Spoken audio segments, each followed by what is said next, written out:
안녕하세요. 일신사입니다. 저희 채널에는 신박한 사연들이 많이 있으니 많은 분들의 구독 부탁드립니다. 오늘의 사연은 그리워하던 고모를 만났는데 그 고모에게 사기를 당할 뻔했지만 사기꾼 고모에게 사이다를 날린 통쾌한 사연인데요. 함께 보시겠습니다.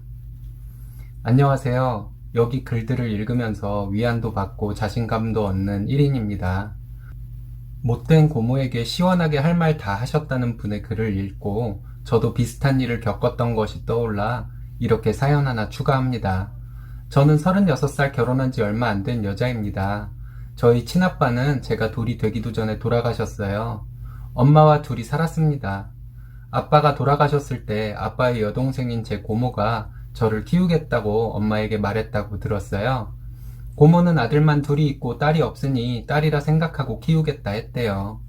그리고 엄마는 나이도 젊고 하니까 재혼을 하는 데 있어서 제가 있으면 혹이 된다고 하고요. 하지만 엄마는 고모의 그런 제안을 거절하고 저와 둘이 살기로 결정했대요. 엄마와 둘이 살면서 제가 30쯤에 갑자기 싸이월드에 글이 올라왔다고 휴대폰에 알림이 울렸습니다. 그래서 접속을 해보니 제 고종사촌이라며 제 아빠의 성함이 적혀있고 그 분의 딸이 맞냐고 써 있었습니다. 그 글에 적혀있는 전화번호로 전화를 했습니다. 제 고종사촌 오빠였습니다. 오빠가 전화통화로 오빠의 엄마인 제 고모가 저를 한시도 잊지 못하고 항상 제 걱정을 하며 살았다고 하며 고모를 만나러 올 수 있겠냐고 물어봤어요. 고모가 제가 갓난아이 때 아빠가 돌아가시고 저를 맡아 키우겠다고 했었다는 얘기를 듣고 자라 고모의 정을 그리워하면서 자랐기 때문에 사촌 오빠의 연락이 너무 고맙고 얼른 고모를 뵙고 싶었어요. 그래서 사촌 오빠에게 당장이라도 고모를 보고 싶다고 고모댁 주소를 알려달라고 했습니다. 주소를 받아놓고 며칠 설레이는 마음으로 살았습니다. 고모와 전화통화를 하고 그 주 주말에 고모를 찾아뵙기로 했어요. 토요일 아침 드디어 고모를 만나러 간다는 설레임에 새벽부터 눈이 떠졌습니다. 그리고 드디어 고모댁에 갔어요. 고모는 저를 보고 잘 커줘서 고맙다며 눈물을 흘리셨어요. 저도 울고 고모부와 사촌 오빠들도 울었습니다. 고모네 가족들이 이렇게 저를 눈물로 반겨주는 것이 너무 좋았습니다. 그날 하루 종일 고모에게 제가 어떻게 살아왔는지 얘기했어요. 고모는 하루 종일 저와 얘기하다 울고 얘기하다 울고를 반복했습니다. 고모의 정이 너무 고마웠습니다.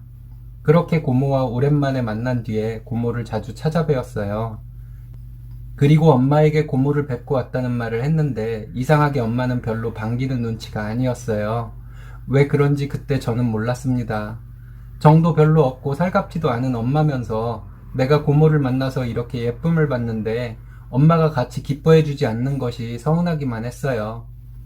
그렇게 고모댁을 드나들며 돌아가신 아빠의 어릴 적 얘기와 아빠의 성격, 생김새 등을 고모에게 들으면서 한 번도 본 기억이 없는 아빠를 알 수 있어서 너무 좋았어요. 그렇게 고모와 왕래를 다시 시작한 지 한 달 정도 지난 어느 날 고모가 사촌 오빠 결혼이 얼마 안 남았는데 걱정이라고 하더라고요. 무슨 얘기인가 들어봤더니 오빠가 결혼을 하는데 여자 쪽에서 사촌 오빠가 전세로라도 아파트를 해오지 않으면 결혼을 안 하겠다고 했다는 거예요. 사회생활 시작한 지 몇 년 안 된 사촌 오빠라서 모아놓은 돈이 많지 않고 고모네도 그런 목돈이 없어서 걱정이라고 했어요. 그러면서 저에게 2달 정도 있으면 돈이 생기는데 그때 갚을 테니 혹시 돈이 있으면 빌려줄 수 있냐고 하더라고요. 고모의 그 말에 제가 모아놓은 돈 2천만 원을 빌려줬습니다. 제 전 재산이나 마찬가지였어요.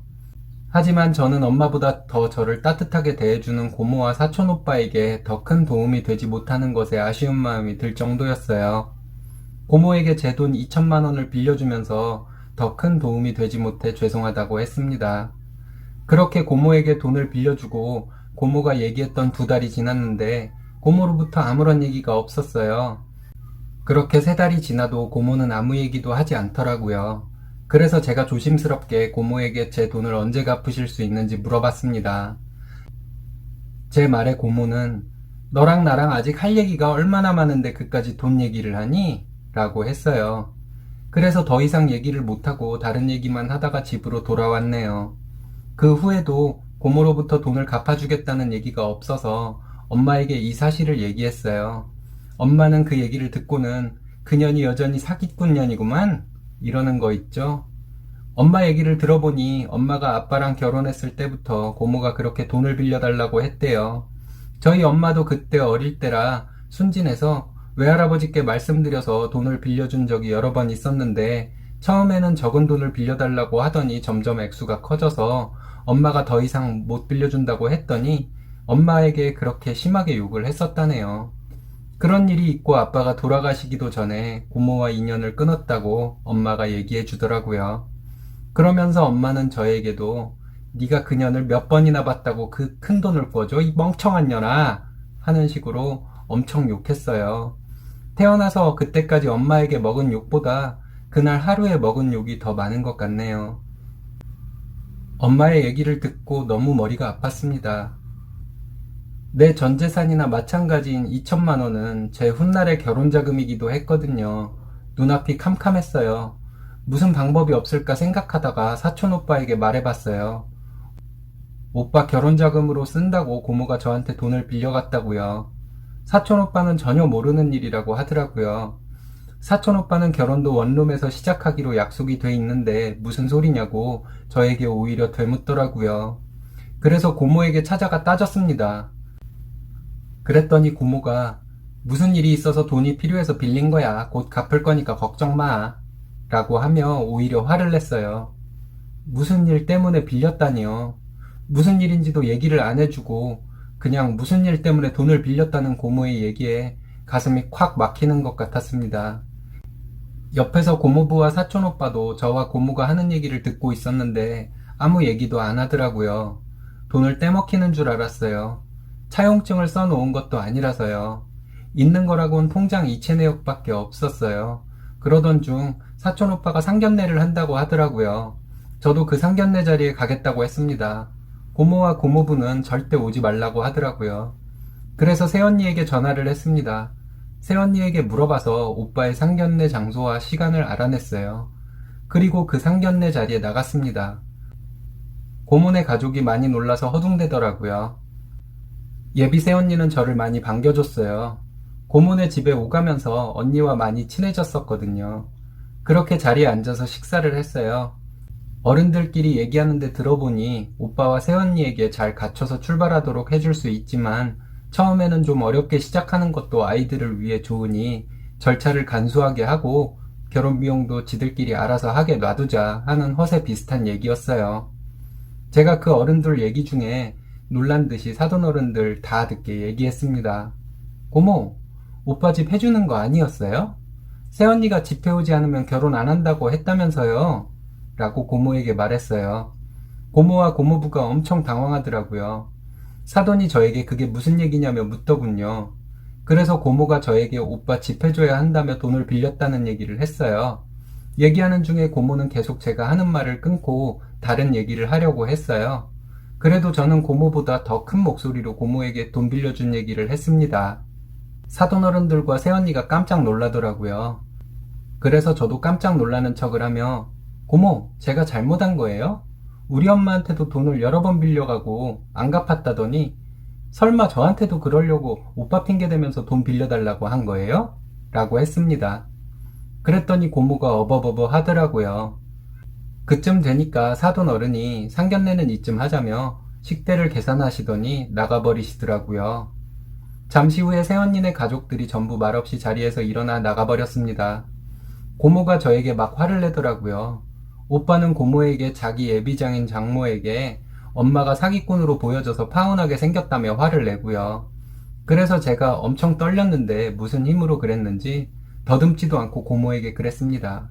고모, 이건 시작이에요. 엄마는 내 얘기 듣고 고모한테 옛날에 꿔준 돈 받으려고 더 큰 거 준비하고 있어요. 제 돈이랑 엄마 돈까지 빨리 갚는 게 좋으실 거예요. 라고요. 고모는 저에게 욕을 하면서 소리를 지르면서 달려들려고 했는데요. 사촌 오빠가 고모에게 화를 내면서 말려서 다행이었습니다. 그리고 제가 자리에서 일어나면서 얘기했어요. 지금 고모가 욕하고 한 것도 다 녹음했다고요. 이 녹음한 거 새언니한테 보내줄 거라고요. 사실 그때 녹음한 거 없었거든요. 근데 제 말에 고모가 뒷목을 잡더라고요. 그 자리에서 나오는데 오빠가 따라와서 그러더라고요. 고모가 저에게 꿔간 돈 바로 갚을 테니 더 이상 새언니한테 아무 얘기도 하지 말아달라고요. 알겠다고 하고 집으로 왔습니다. 그날 저녁으로 제 돈 2천만 원이 입금됐더라고요. 나중에 오빠에게 들었는데 그 상견례가 있던 날 사촌 오빠가 집에 가서 생난리를 쳤대요. 엄마가 사기꾼으로 보여서 파혼하게 생겼다고요. 그러더니 사촌 오빠가 새언니한테 전화해서 오해가 있었다고 잘 얘기해 달라더군요. 그래서 저희 엄마에게 예전에 꿔간 돈 갚으면 다시 생각해 보겠다고 했어요. 그랬더니 고모한테 바로 전화가 왔습니다. 내가 돈 다 갚았는데 네 엄마 돈을 또 갚으라고 하는 건 뭐니? 그런 옛날 얘기를 이제 와서 하면 어쩌자는 거야? 이러는 거 있죠? 그래서 제가 그랬어요. 이거 통화 내용 다 녹음돼요. 새언니한테 이 통화 내용 보낼게요. 라고요. 그랬더니 고모가 아냐 아냐 알았어. 내가 오래돼서 좀 기억이 안 나는데 네 엄마한테 내가 꿔간 돈이 얼마라든 하더라고요. 총 금액이 500만 원 좀 넘는다는데요? 라고 말했어요. 고모와 전화를 끊고 잠시 후에 550만 원이 입금됐더라고요. 50만 원은 이자라고 하면서 550만 원을 입금했더라고요. 통장을 들고 엄마에게 갔어요. 통장을 보여주면서 전부 다 얘기했고요. 엄마가 굉장히 통쾌해 하더군요. 그리고 550만 원은 저보고 가지라고 했고요. 사실 고모가 저희 엄마에게 빌린 돈은 200만 원 정도 된다고 들었어요. 근데 80년대 초에 200만 원이면 현재 돈 가치로 따지면 500만 원보다 훨씬 큰 돈이죠. 근데 제가 그냥 500만 원만 얘기했네요. 그 550만 원은 며칠 후에 외할아버지께 드렸어요. 그냥 어디서 돈이 나서 드리는 거라고 하고요. 할머니 약해 잡수시라고요. 저는 이렇게 고모와의 일이 잘 해결됐어요. 그 후에 고모와 인연을 끊었는데 언젠가 사촌오빠 예비새언니한테 전화가 온 적이 있었어요. 사촌오빠와 파혼을 했다더군요. 저 아니었으면 그런 사기꾼 여자의 아들과 결혼할 뻔 했다고 하면서 저에게 오히려 고맙다고 하더라고요. 나중에 밥 한번 먹자고 하고 전화를 끊었는데 그 후로는 그 언니와 연락한 적은 없습니다. 당황하면 말도 잘 안 나오고 더듬더듬 말하던 제가 무슨 용기로 고모를 그렇게 또박또박한 말투로 협박을 했었는지 아직도 의문이네요. 아마 30쯤에 저도 나이 좀 먹었다고 사람이 느물느물해진 결과가 아니었나 싶어요. 저는 이렇게 고모와의 돈관계를 깔끔하게 해결했습니다. 저 잘했죠? 칭찬 많이 해주세요. 감사합니다. 정말 잘하셨습니다. 쓰니님, 지금 신혼이라고 하셨는데 결혼 생활도 야무지게 잘하실 것 같네요. 행복하시고요. 오늘의 사연은 여기까지입니다. 재밌으셨다면 좋아요, 구독 부탁드려요.